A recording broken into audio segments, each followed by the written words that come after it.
राहुल गांधी के दोनों बयान इस बात के प्रमाण हैं कि इनको सत्य से कोई वास्ता नहीं है।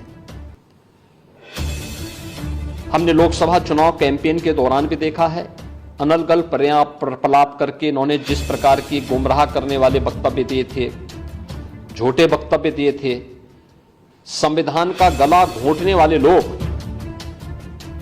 संविधान के बारे में गुमराह करने वाले वक्तव्य देने के लिए विदेशी पैसे के बल पर चुनाव को प्रभावित करने का इन्होंने प्रयास किया। 1 लाख रुपए के फर्जी बॉन्ड भरवा करके भारत की माताओं को, बहनों को इन्होंने गुमराह करने का कार्य किया। और आज जो बयान फिर से राहुल गांधी ने दिए हैं वे अत्यंत निंदनीय है और शर्मनाक भी। अयोध्या को उसकी पहचान से वंचित किसने किया था? क्या सच नहीं कि इंडी गठबंधन से जुड़े हुए लोग इसके लिए जिम्मेदार हैं?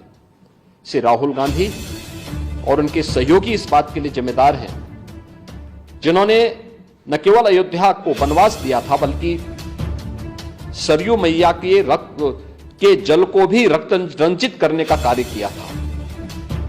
कौन नहीं जानता है कि अयोध्या को उसकी पहचान से वंचित करने का कार्य आजादी के बाद से ही लगातार कांग्रेस करती रही। रामलला के मंदिर पर ताला लटकाने का काम किया था, हिंदुओं को पूजा करने से वंचित करने का काम कांग्रेस ने किया था।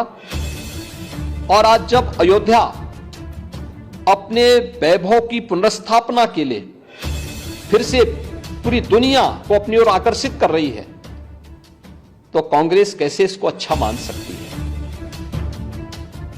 श्री राहुल गांधी का बयान झूठ का एक पुलंदा है।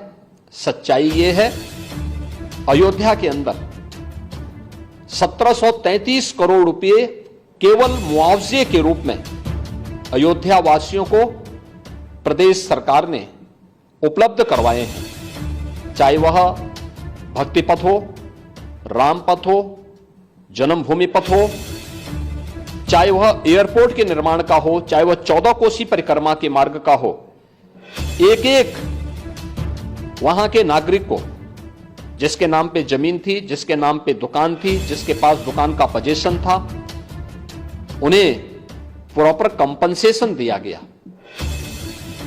प्रॉपर कंपनसेशन देने के साथ ही जो दुकानें थी, जो अपने पीछे दुकान बना सकते थे, उनके लिए उस प्रकार की एफआईआर में छूट दी गई।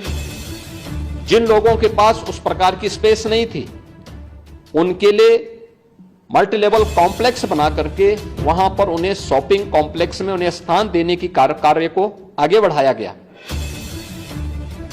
श्री राहुल गांधी के बयान सत्य से परे हैं, झूठ का एक पुलंदा है।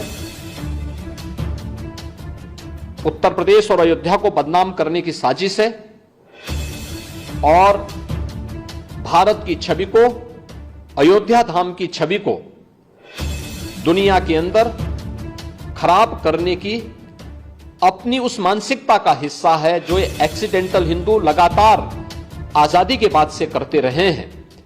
लेकिन इसका जवाब समय आने पर अयोध्या की जनता भी और देश की जनता भी कांग्रेस पार्टी और इंडी गठबंधन को देगी।